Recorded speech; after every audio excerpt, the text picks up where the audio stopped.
Nous sommes en train de te louer.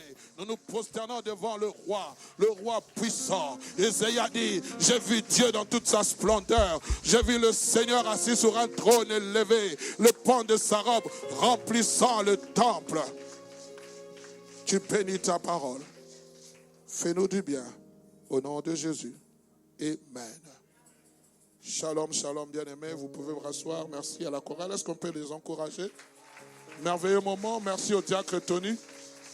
Amen. Que le Seigneur soit abondamment béni. Bien-aimés, nous sommes dans ce temps. S'il y a une place à côté de vous, prière de lever votre main. Comme ça, nous pouvons vous permettre de vous asseoir, bien-aimés. S'il manque de place, frère, on peut ajouter des chaises de ce côté-là. Il y a la place. On peut même ajouter des chaises de ce côté pour permettre. Tout le monde doit bénéficier de cette grâce pascale. Vous savez, bien aimé, il y a des grâces où le Seigneur ouvre les portes pour nous permettre de pouvoir les saisir. Et j'aimerais, bien aimé, en ce dimanche pascal, que tu puisses saisir cette grâce. Bien aimé, la Bible dit, par ce meurtrissure, nous avons la guérison. Mais pour que ce verset soit prononcé, Christ devait mourir à la croix. Et alors, bien aimé, puisqu'il est mort à la croix, il est ressuscité. Je prie que tous les bénéfices de la croix te soient attachés dans ta vie, dans le nom de Jésus. La Bible dit, il s'est appauvri pour nous enrichir. Je prie que Dieu puisse t'enrichir dans tous les domaines. Que ce soit dans le domaine spirituel, dans le domaine financier, dans le domaine social. Je prie comme Jean a prié pour l'ancien gars. Je désire que tu prospères à tous égards. Et que tu sois en bonne santé, comme prospère l'état de ton âme. Quand ton âme va bien, tout va bien. Je prie dans le nom de Jésus que Dieu puisse faire sécher tes larmes. Que mon Dieu te mette au large. Que mon Dieu te donne ce que ton cœur désire. Ce que tu n'as jamais désiré. Viens le puiser dans ce temps. Bien-aimé, vous savez, la Bible dit Dieu est le maître des temps et des circonstances. Dieu peut permettre que dans cette circonstance pascale, qu'il fasse quelque chose.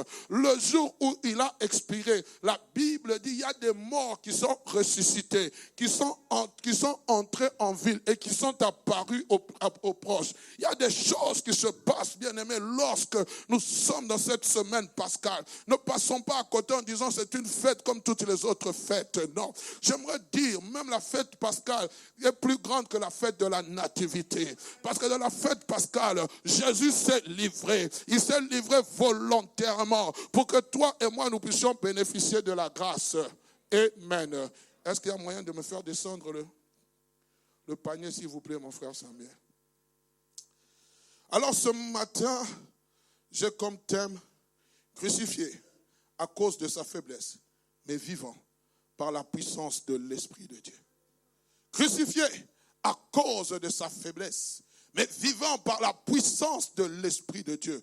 En d'autres termes, mort à cause de sa faiblesse. Nous allons étudier cela, bien-aimés. Et je prie que le Seigneur puisse ouvrir nos yeux de l'esprit pour que nous puissions comprendre ce que Dieu veut de nous, ce que Dieu attend de tout un chacun de nous. Nous trouvons ce passage dans Actes chapitre 2. Nous allons lire le verset 22 à 24, le verset 32. Et nous lirons enfin le verset 36e.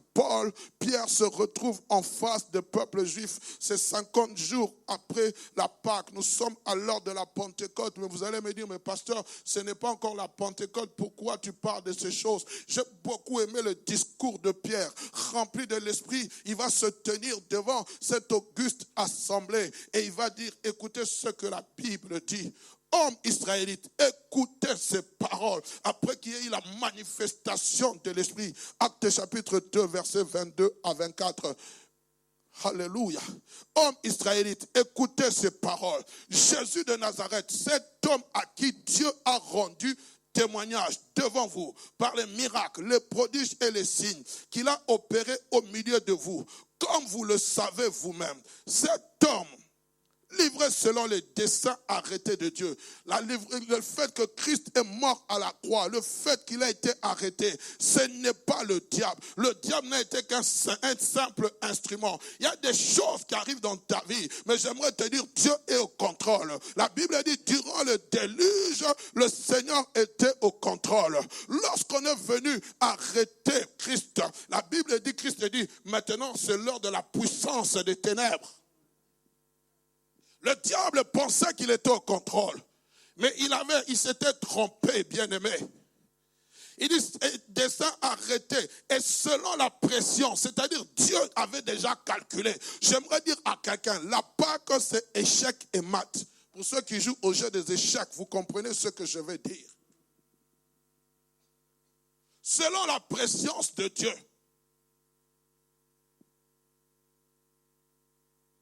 Amen. Vous l'avez crucifié, vous l'avez fait mourir par la main des impies. Mais écoutez la suite. Oui, il est mort, certes il est mort. Les Juifs l'ont crucifié, les Romains l'ont amené au supplice de la croix. Mais écoutez, Dieu l'a ressuscité en le délivrant des liens de la mort. Parce qu'il n'était pas possible qu'il fût retenu par elle. Les liens de la mort ne pouvait pas retenir Christ. C'est ce Jésus que Dieu a ressuscité. Nous en sommes tous témoins. Que toute, le verset 36, que toute la maison d'Israël sache donc avec certitude que Dieu a fait Seigneur et Christ, ce Jésus que vous avez crucifié. Que toute la maison de la borne sache donc avec certitude que Dieu a fait Seigneur et Christ, ce Jésus que nous avons crucifié. Oui, nous aussi nous faisons partie de ce nombre-là qui avons crucifié Christ. La Bible dit tous ont péché et sont privés de la gloire de Dieu. Oui, on peut aujourd'hui dire que ce sont les Juifs qui ont crucifié, mais nous étions de cette catégorie-là parce que nous n'avons pas reconnu la main de l'Éternel. Ésaïe 53 dit, qui a reconnu le bras de l'Éternel? Qui a reconnu cette main puissante de Dieu? Nous tous, nous étions aveuglés, bien-aimés. Chacun suivait ses propres voies. Il n'y a pas un juste, même pas un injuste, qui pouvait empêcher la crucifixion de Christ.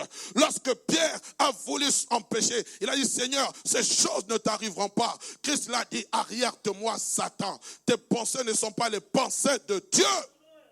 La pensée de Dieu, c'était que moi, Jésus, je puisse mourir à la croix.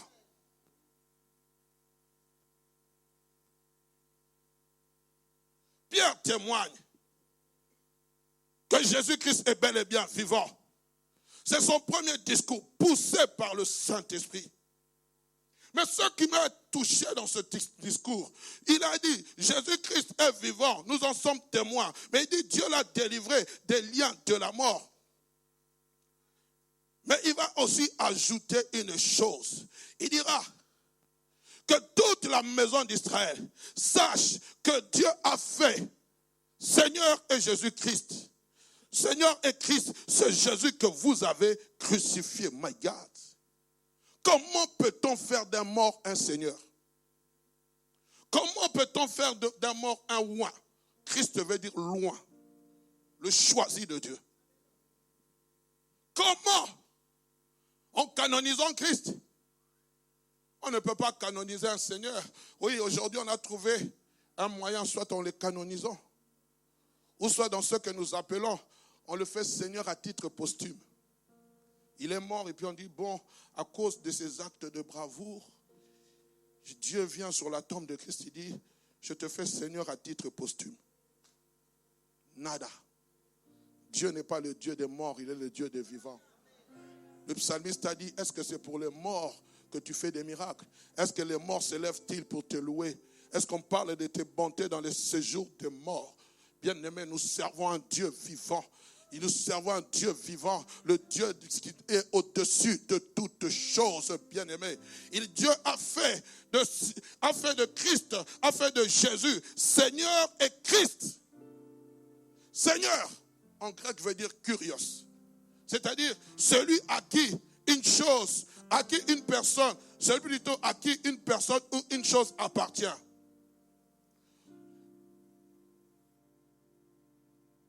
Une personne qui a le pouvoir décisionnel. Seigneur veut dire maître. Et à l'époque, c'était quelque chose de courant. Nous étions à l'époque romaine où les grands notables, où le César était appelé Seigneur. Et dire que Jésus-Christ est Seigneur, c'était un affront au peuple romain. Mais Pierre, rempli de l'Esprit, ose dire, ce Jésus que vous avez crucifié, Dieu a fait de lui Seigneur et roi. Waouh! Seigneur veut dire propriétaire, celui qui possède et dispose d'une chose. Propriétaire, celui qui a le contrôle sur toutes choses. Dans un état souverain, Seigneur veut dire prince, chef. Et Dieu a fait de lui un chef. Et c'est ce que l'auteur des épîtres aux Hébreux est en train de nous dire. Lorsque vous êtes dans Hébreux chapitre 1er, au chapitre 1er, il est en train de dire ceci. La Bible dit, Dieu, de verset 2, après, verset 1er, après avoir autrefois, à plusieurs reprises, de plusieurs manières, parlé à nos pères par les prophètes, Dieu, dans ces derniers temps, nous a parlé par le Fils, qu'il a établi héritier de toutes choses, par lequel il a aussi créé le monde, et qui est le reflet de sa gloire, l'empreinte de sa personne. La Bible dit, et soutenant toutes choses par sa parole puissante, a fait la purification des péchés, s'est assis à la droite de la majesté divine, dans les lieux très hauts, devenu d'autant supérieur aux anges, qu'il a hérité d'un nom plus excellent que le leur, à cause de l'œuvre de la croix. Jésus-Christ a été élevé. C'est pour cela que tout genou fléchisse, que toute langue confesse, dans les cieux, sur la terre et sous la terre, que Jésus est Seigneur. Ici, nous ne sommes pas simplement dans le domaine physique, nous sommes dans le domaine spirituel. Au-dessus des autorités, au-dessus des dominations, au-dessus de tout nom qui peuvent être nommés dans ce siècle présent et dans les siècles à venir. J'étais en train de lire ce passage, nous le lirons tantôt. À l'époque de Jésus-Christ, on ne parlait pas des maris de nuit ou des femmes de nuit. Je ne sais pas si ça existait. Mais tellement que Jésus-Christ est en train de voir la décadence du monde. Il a dit, mon nom va régner même dans les siècles à venir. Là. On va trouver des noms sirènes des eaux. On va créer des noms sirènes des eaux. Esprit des vents, je ne sais pas quoi. Le nom de Jésus est au-dessus de toutes ces choses-là. Quels que soient les noms là, les noms comme ça peut être en néerlandais, ça peut être en anglais, ça peut être je ne sais pas dans quelle autre langue. Le nom de Jésus est là. Tu peux avoir devant toi quelqu'un qui parle le mandarin, mais lorsqu'il est possédé, tu parles le français, tu lui dis seulement au nom de Jésus, les démons vont obéir. Ils n'ont pas besoin que tu parles un autre langage. Pourquoi? Dans les cieux, sur la terre et sous la terre, tout lui est soumis. Donne-moi un amen de gloire, je te parle. Je suis en train de parler aux héritiers, aux héritières des promesses de Dieu.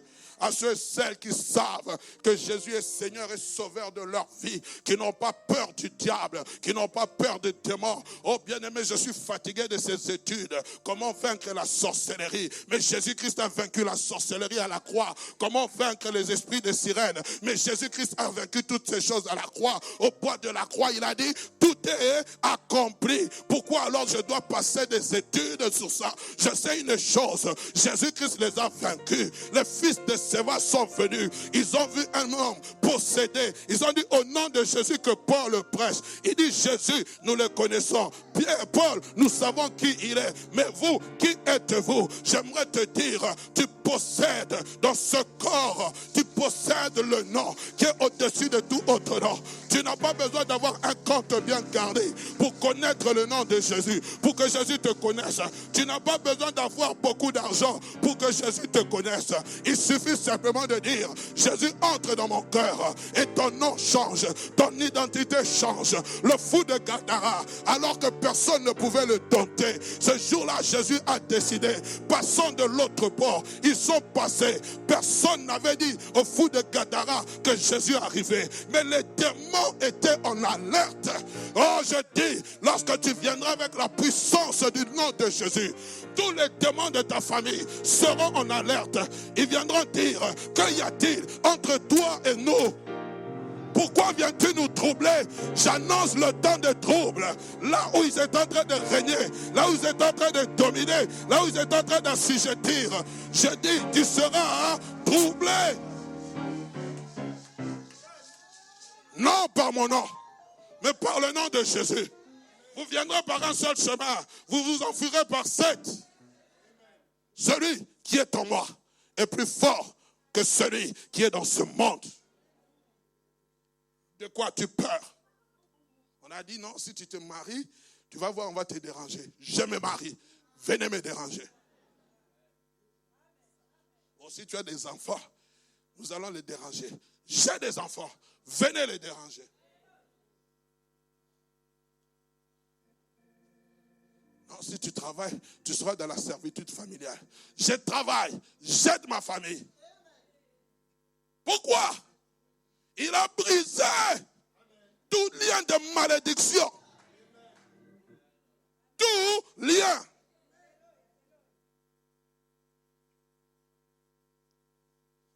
Oh, pasteur, tu ne connais pas les problèmes que nous passons. Je n'ai pas besoin de connaître les problèmes. Jésus a dit tout est accompli. Il a dit, Télestai, tout est accompli. Il a tout pris. Je viens me réfugier en lui. Et je sais quand je me réfugie en lui, même lorsque tout va mal, je sais que mon Dieu ne m'abandonnera jamais. Il a dit, le psalmiste a dit, assieds-toi à ma droite, jusqu'à ce que je fasse de tes ennemis ton marchepied. Pendant que moi je suis en train de m'asseoir, Jésus travaille pour moi sans moi. Pendant que je suis en train de dormir, Jésus travaille pour moi sans moi. Pendant que je suis en train de travailler, Jésus travaille pour moi sans moi. Pendant que mes enfants vont à l'église, à l'école, Dieu veille sur mes enfants sans moi. Voici, il ne dort ni ne sommeille. Celui qui veille sur Israël, donne-moi un amen de gloire. Tu peux t'élever à acclamer le Seigneur.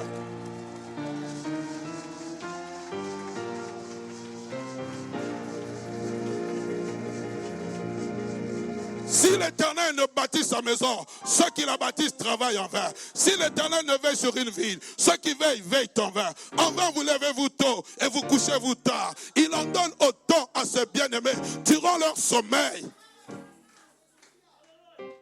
Ma vie ne dépend pas d'une personne. Ma vie dépend de Jésus. Tant que je suis connecté à Jésus, ils peuvent venir, ils peuvent s'élever, ils peuvent m'attaquer. Je vais dire, comme le prophète Élisée, ceux qui sont avec moi sont en plus grand nombre que ceux qui sont contre moi. Alléluia! En ensemble, bien-aimés. Oh. Le titre d'honneur que Christ a reçu n'est pas par rapport à sa mort, mais plutôt à sa résurrection. Bien-aimé, la mort peut frapper tout un chacun de nous d'une manière ou d'une autre. Il y a ce que nous appelons la mort spirituelle en l'homme, qui est la conséquence de la désobéissance du premier Adam.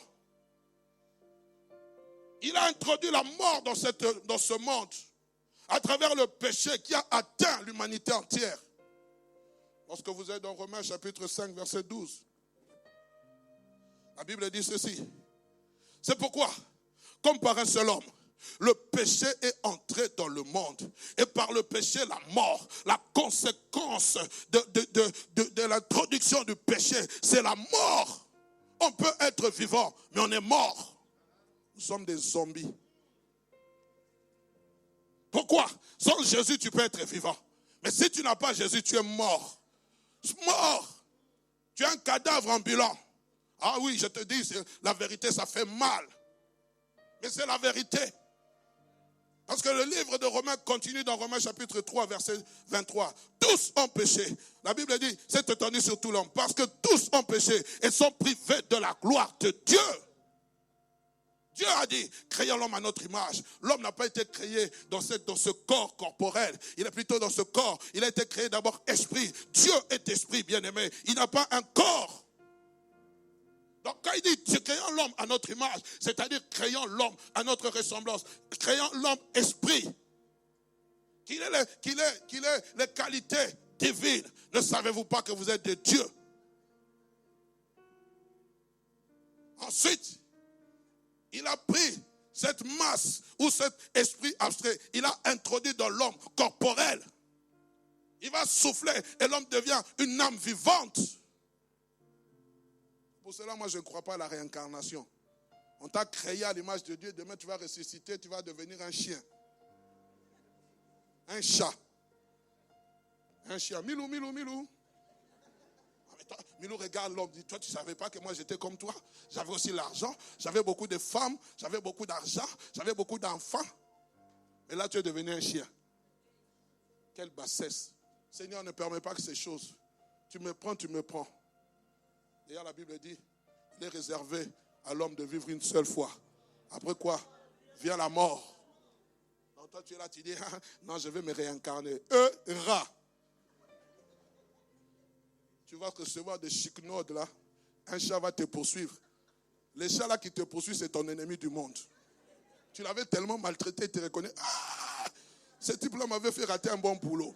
Commence à te courir. Toi, tu es devenu souris. Parce qu'on t'avait dit que tu vas te réincarner. C'est absurde. C'est faux. Les autres théories qu'on nous donne. Oh non, si tu as mal fait, tu vas aller dans un endroit, on va te purifier. Et puis, non frère, c'est ici qu'on prépare notre avenir. Il n'y a pas de virgule là. Je ne vais pas dire ce que vous avez entendu. Il n'y a pas de virgule. Oh non, tu vas être dans un parking, on va te rabibocher, on va t'aider à devenir meilleur, après tu vas au paradis. Ça, c'est de la foutaise. C'est un mensonge pour vous aider à pécher. Avoir des deuxièmes bureaux, avoir beaucoup de copains, de copines. Tu meurs du sida, après tu arrives devant Dieu. On te dit, va d'abord dans le parking, là-bas on va t'arranger. Après Dieu te dit, petit, tu avais beaucoup de femmes, hein? Viens quand même, entre. C'est faux! Tu meurs dans le péché, tu es loin de Dieu. Quelquefois on a des discours là, surtout quand on enterre les gens. Oh non, c'est un gars très gentil, pendant qu'il ne parlait à personne. C'est un gars qui aimait sa famille, pendant qu'il n'aimait pas sa famille. Mais vous pensez que ces belles paroles vont le faire entrer au ciel? Bien aimé, notre avenir se prépare là maintenant. Là. Jésus-Christ est venu mourir pour que tu puisses hériter du paradis. Ce n'est pas là en disant non, je vais aller dans un endroit, on va m'aider. Tu vas rencontrer Satan, il va te chicoter. Il va bien te chicoter. Il y aura des pleurs et des grincements dedans. Bien aimé, je peux continuer. La question que je me suis posée, ou la question qui se posera est celle de savoir comment ôter, ou avec quoi ôter le poids de la malédiction sur toute l'humanité et comment nous réconcilier avec Dieu. La Bible s'explique par elle-même. Oh bien-aimé, prenons le temps de lire la parole de Dieu. Prophète, arrête de nous mentir. Ta prophétie sera contrôlée par les Écritures. Toi, tu cours seulement par les chevrards, les prophètes. Ah, pasteur, tu commences encore? Oui, je commence. Moi, je suis en train de crier comme ça, mais là, tu ne dis rien. Quand un prophète va venir, oh, je suis fâché dans mon cœur. J'ai entendu une chose qui m'a énervé. Vous êtes ici, vous êtes bien. Donnez l'argent, vous ne voulez pas donner l'argent. On doit faire les travaux, vous ne voulez pas donner l'argent des travaux. Vous voulez que je parle? Un prophète connu mondialement rencontre, encore ces gens savent cibler là où il y a l'argent. Je n'ai jamais compris quel don ils ont. Il rencontre une soeur vient l'exposer le problème. Il dit, si tu veux que je fasse tel type de prière, il faut que tu amènes tel montant. La soeur a été, j'appelle ce mot, escroquée. De 30 000 euros. Pas dans un autre pays, ici en Belgique. Son pasteur ne savait pas qu'elle consultait un prophète. Le prophète a trouvé vraiment sa vache à lait. 30 000 euros. Quoi, elle s'est retrouvée sans ressources. Elle a dit, comment dirais-je ça au pasteur? Elle allait voir un ancien. Et quand le pasteur allait te dire, ma soeur, on a des travaux à faire, tu allais pas. Il t'a menti sur ta vie. Et on me raconte toujours ce même prophète que je connais. Je ne vais pas citer son nom. Une sœur au Canada ou je ne sais pas, aux États-Unis l'appelle. Oh non, je viendrai chez toi. La sœur pensait que... Et c'est toujours les sœurs. C'est toujours vous. Même ton mari ne sait pas ce que tu es en train de tramer. Je vais faire tel type. Non, tu dois préparer $10,000. Le prophète arrive. Il a prié 5 minutes, il est parti. La sœur était estomaquée. Mais tu as été estomaquée pourquoi?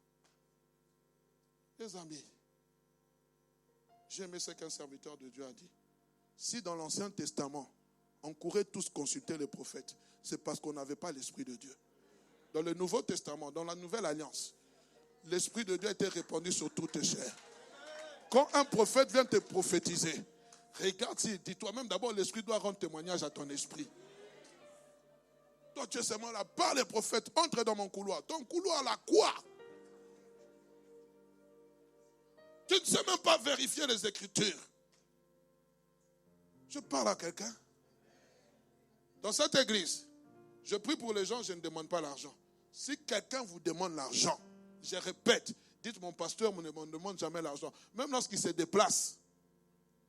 Comment pour un style de prière, il faut l'offrande sacrificielle. Toi, tu es devenu souverain sacrificateur.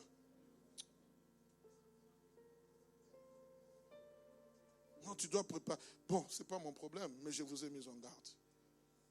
Amen.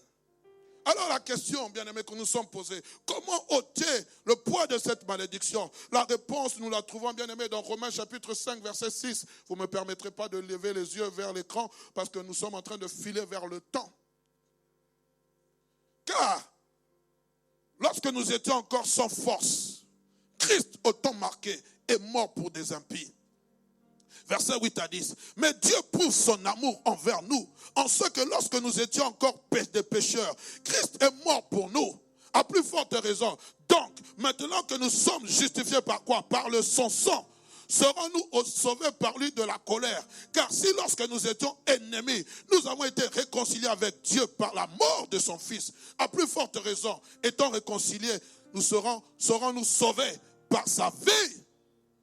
Il fallait que Christ meure. Paul est en train de dire, bien-aimés, lisez les livres de Romains, vous allez comprendre la justice de Dieu, la justification.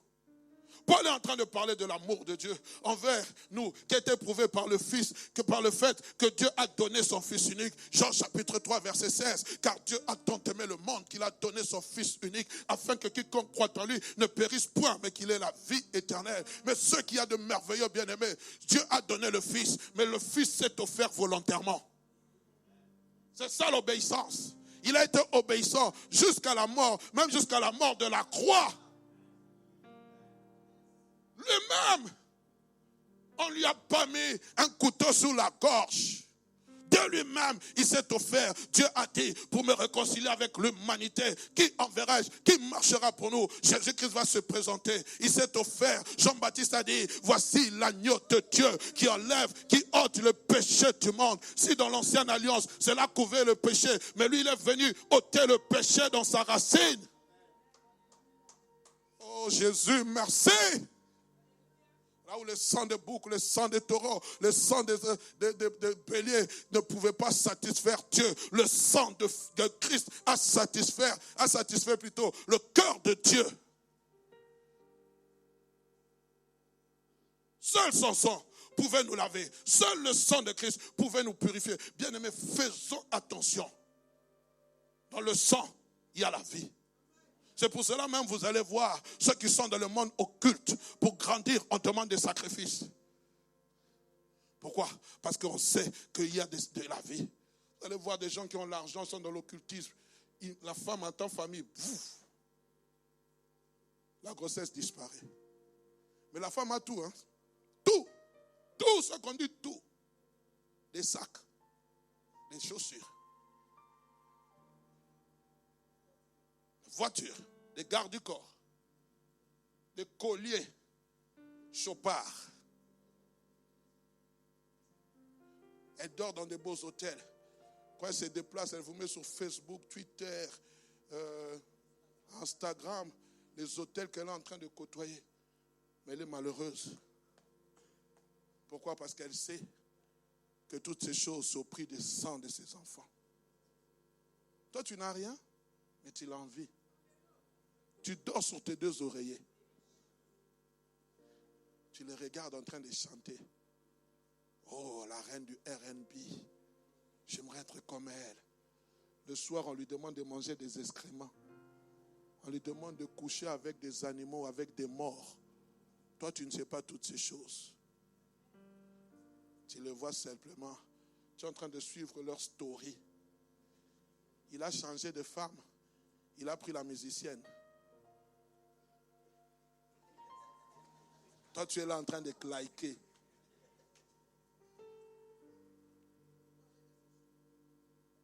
Moi, j'avais entendu un témoignage d'un garde du corps qui était avec lui, qui disait, quand il y avait un cadavre d'une femme, on l'appelait. Et celui qui gérait la morgue, il lui donnait un petit. Il couchait avec cette femme morte. Et quand il sort, on l'appelle grand prêtre. Et nous dansons à ses côtés.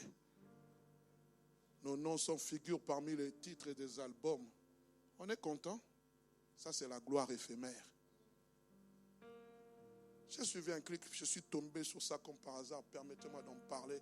Ah, pasteur, toi aussi tu suis ça, oui. En langue vernaculaire. Que celui qui aime Jésus dise Amen. Ne dites pas. Mais après qu'on dit Amen, ça devient des bêtises. Et le titre même veut dire bêtise. Mais nous sommes là dans les fêtes, nous allons danser. Et parmi nous, il y a des gens qui vont prendre la Sainte Seine qui vont danser. Les amis. J'ai suivi un, je ne sais pas comment il s'appelle, si c'est Travis. Ah, voilà. Il a fait dernièrement sa tournée, il y a eu des morts. Mais regardez sur le podium où il était. La croix de Christ était renversée. Je ne sais pas son album c'est quoi. On lui a montré la bouche ouverte. Sur le podium, on l'a montré son visage avec la bouche ouverte. On a dit que c'est le même symbole qu'il y a chez les antéchrists. Et vous serez là, c'est moi, Travis. Vous êtes prêts à vous couper. Vous me voyez, vous ne vous coupez pas. Vous voyez Jésus, vous ne vous coupez pas. Et pour Travis, vous êtes prêts à payer. Lui, il est là pour vous conduire en enfer. Et nous, que Dieu renouvelle notre intelligence. Donc si vous me voyez, ne vous coupez pas. Coupez pour... Même Jésus n'a pas voulu ces choses. Amen. Je peux continuer? Donnez-moi un amen de gloire. Bien-aimés, seul le sang pouvait nous laver, nous justifier. Le voilà mort. Christ est mort. Et en mourant, il a tout accompli. À travers sa mort, nous avons été tous engloutis.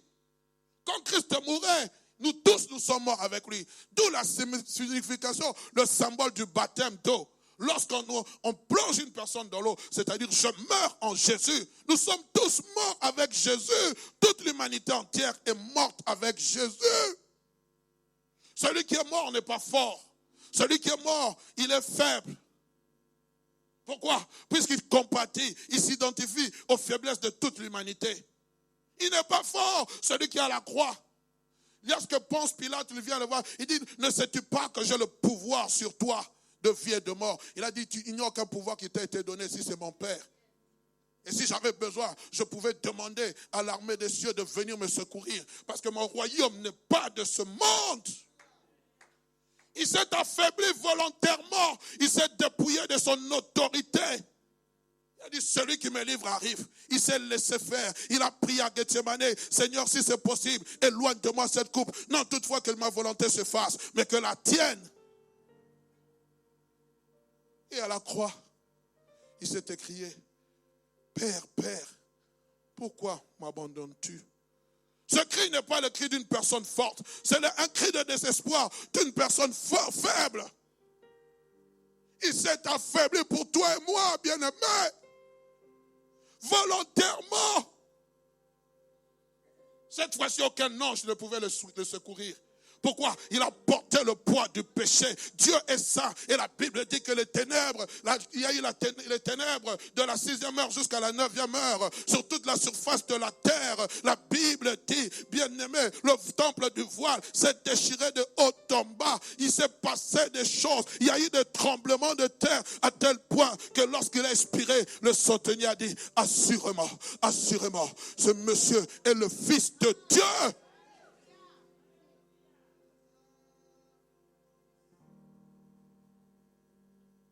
Après ces choses, tout est accompli. Dans Luc chapitre 23, verset 46, Jésus s'écria d'une voix forte, « Père, je remets mon esprit entre tes mains. » Et en disant ces paroles, la Bible dit, il expira. Dès cet instant, bien-aimé, il fallait une clé de basculement, un contrepoids face à la mort. La mort avait pesé sur Christ. La mort est en train de peser. Jésus-Christ était englouti par la mort. Mais il fallait une clé qui pouvait basculer, faire basculer la donne.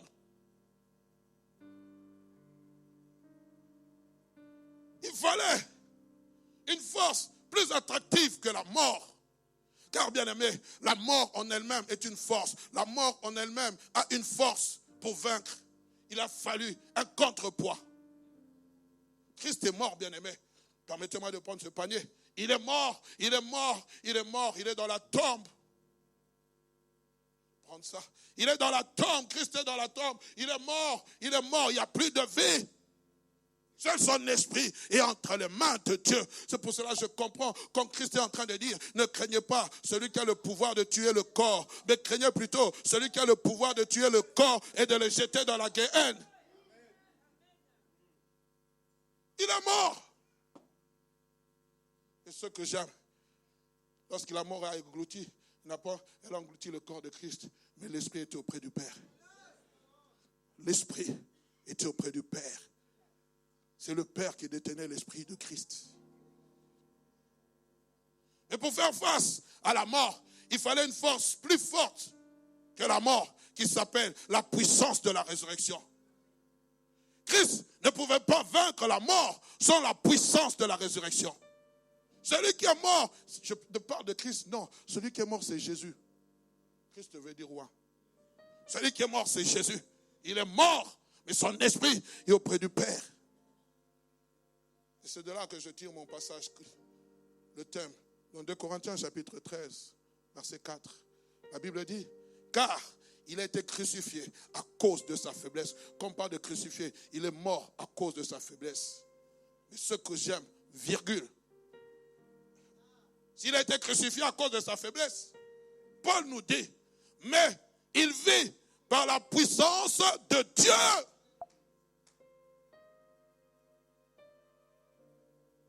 Les pharisiens, les sadducéens viennent, ils tentaient Jésus. Ne tentez jamais Dieu.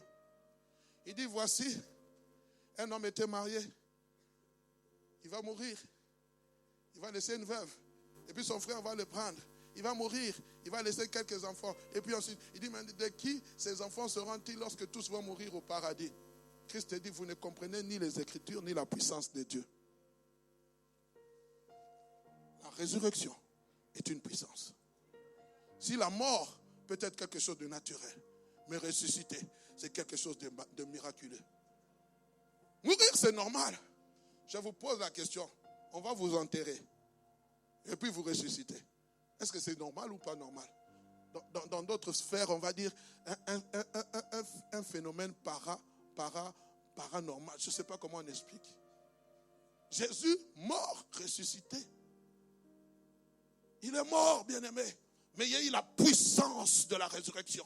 La puissance. La Bible dit, mais il vit par la puissance de Dieu. Nous aussi, nous sommes faibles en lui. Tu es faible.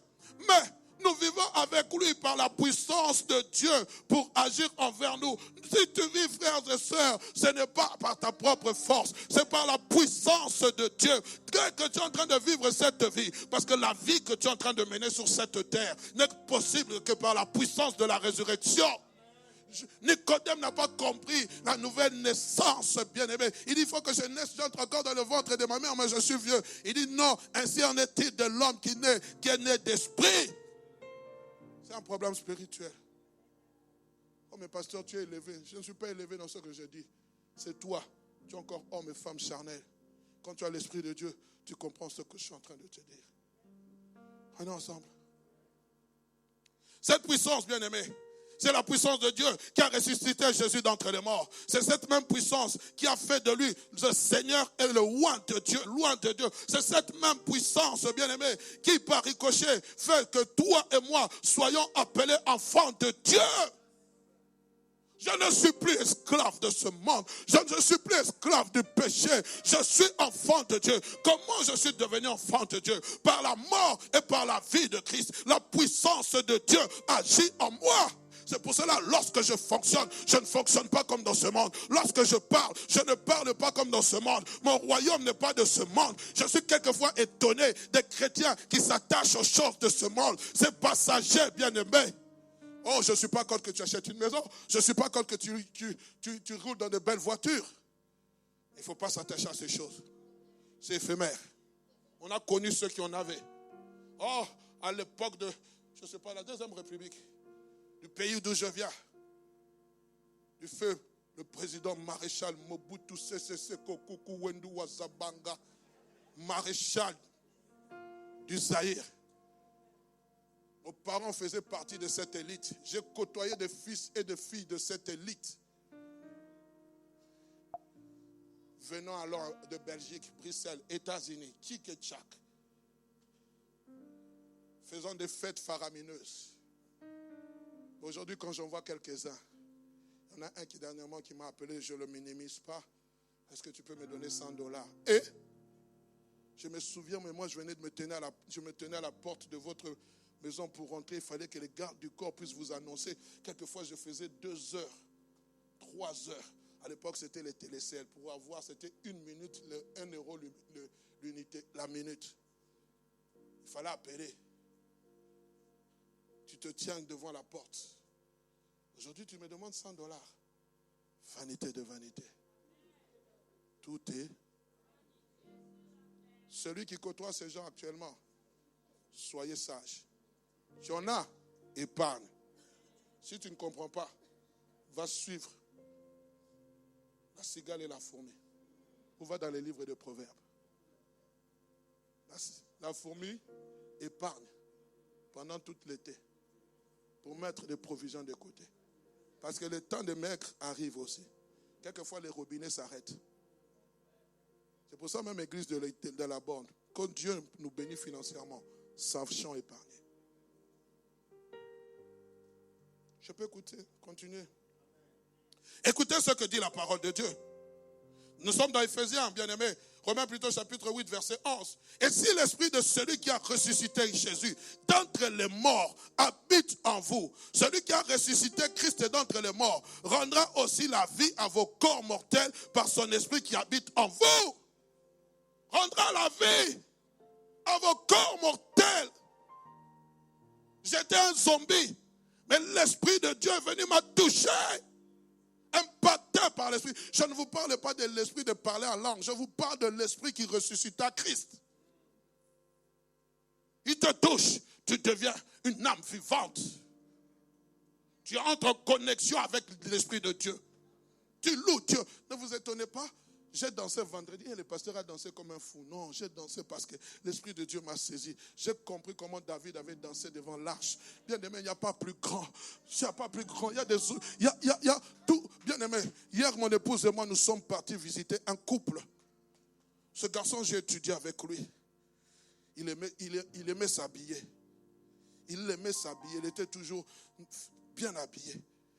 Un jour, il m'appelle, il me dit, grand frère, je sens des picotements dans mes jambes. 2 jours après, paralysie des jambes. Aujourd'hui, il marche avec 2 cannes. entraînant les jambes. On l'a vu hier. Je me suis dit, Seigneur, il y a des choses pour lesquelles nous pouvons louer Dieu. Sa femme, fidèle dans le MMP.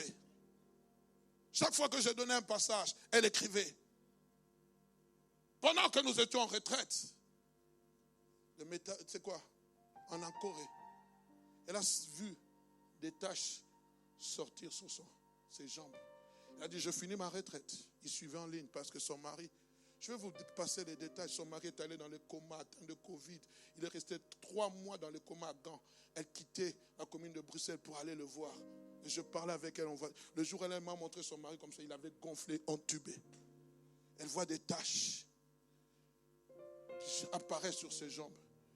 Elle va à l'hôpital. On dit, madame, vous avez un cancer de sang, leucémie. Elle entre à l'hôpital, je prie avec elle. On lui fait la chimiothérapie. On vient trouver qu'il y avait le sang qui était coagulé au cerveau. On a voulu. Et elle a commencé à faire des crises d'épilepsie. Elle a perdu l'usage de ses membres droits. Quand je suis allé la voir, elle parlait encore. Et quand on est venu, on a retiré ce sang qui était coagulé. Il y avait du pur à l'intérieur. Hier, nous sommes allés, mon épouse et moi. Elle ne savait pas soulever le côté droit.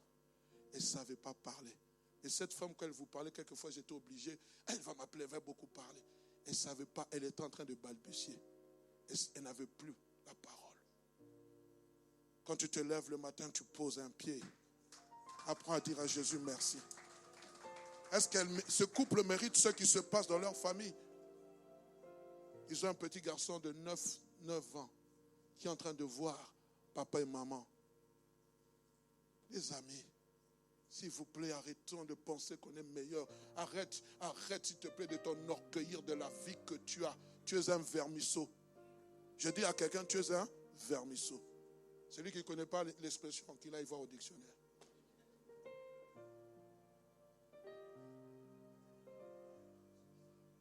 Versets 14 à 17, nous allons bientôt clôturer. Car tous ceux qui sont conduits par l'Esprit de Dieu sont fils de Dieu. Et vous n'avez pas reçu un esprit de servitude pour être encore dans la crainte, mais vous avez reçu un esprit d'adoption par lequel nous crions « Abba, Père ». Dieu est mon Père. Tu as reçu cet esprit face aux troubles, face aux problèmes qui peuvent survenir. La croix a tout accompli. L'Esprit de Dieu t'a touché. Tu es devenu enfant de Dieu. Témoigne la grandeur de Dieu. Or, l'Esprit lui-même rend témoignage à notre esprit que nous sommes enfants de Dieu. Or, si nous sommes enfants de Dieu, nous sommes aussi héritiers. Héritiers de qui? Pas héritiers, héritiers de Dieu, co-héritiers en Jésus-Christ. Si toutefois nous souffrons avec lui, afin d'être glorifiés en lui. Je l'ai dit, bien-aimé tantôt, je ne vous parle pas de parler en langue, mais je te parle plutôt de cette puissance de la résurrection de Christ dans ta vie, qui fait de toi un enfant de Dieu, qui fait de toi un héritier, qui fait de toi un fils de la promesse, une fille de la promesse, qui fait de toi un conquérant. C'est l'esprit de la résurrection. Rends témoignage à ton esprit que tu es enfant de Dieu. Le diable peut venir te mentir. Il peut venir dire non, tu n'es pas enfant de Dieu. Je sais que je suis enfant de Dieu. Je n'ai pas besoin que quelqu'un témoigne. L'esprit de Dieu témoigne à mon esprit que tu es un fils de Dieu. Tu as été adopté. Même si ton nom figurait dans les livres de la malédiction, à cause de l'œuvre de la croix, ton nom a changé de camp. Est-ce que tu peux acclamer Dieu?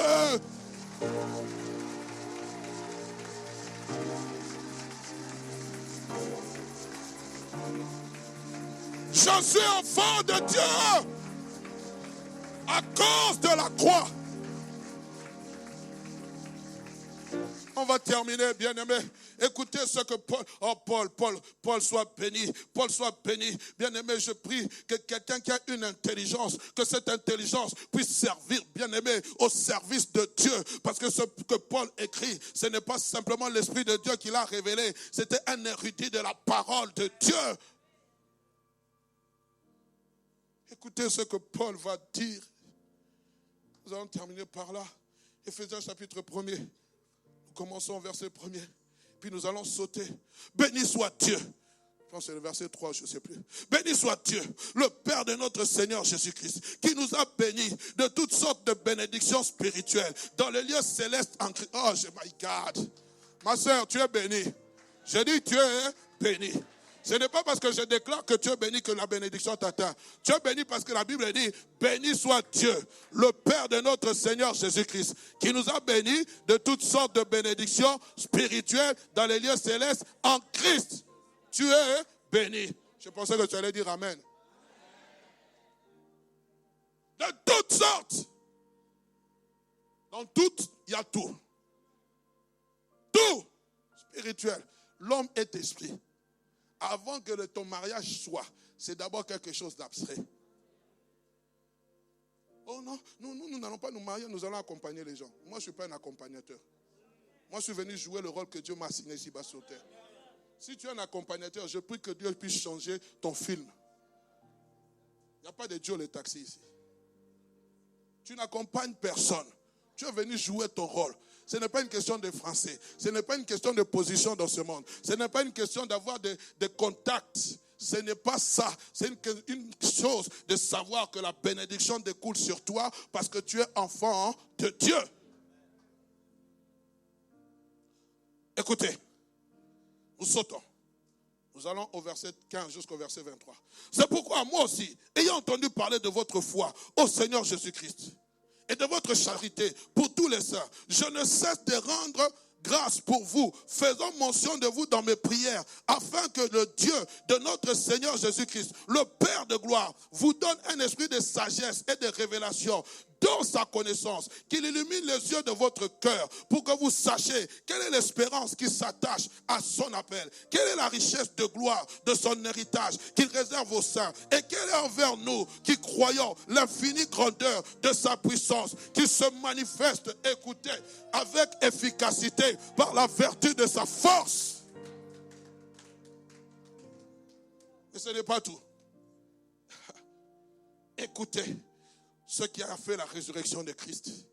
Il a déployé en Christ, en le ressuscitant des morts, en le faisant asseoir à sa droite, dans les lieux célestes, au-dessus de toute domination, au-dessus de toute autorité, au-dessus de toute puissance, au-dessus de toute dignité, au-dessus de tout nom qui peut se nommer, non seulement dans les siècles présents, mais encore dans les siècles à venir. My God!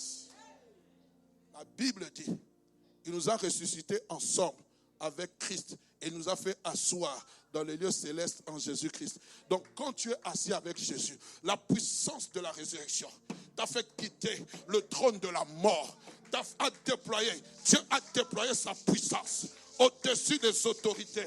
Au-dessus du troisième ciel, où sont les autorités? Il t'a amené dans le premier ciel, où Dieu est assis, où Jésus est assis, à la droite. À la droite, quand on parle de la droite de Dieu, ce n'est pas simplement, on ne parle pas du bras, on parle de la puissance de Dieu. Écoutez, il est assis à la droite, mais il n'est pas assis seul. Il est assis avec tous les saints. Oh Jésus!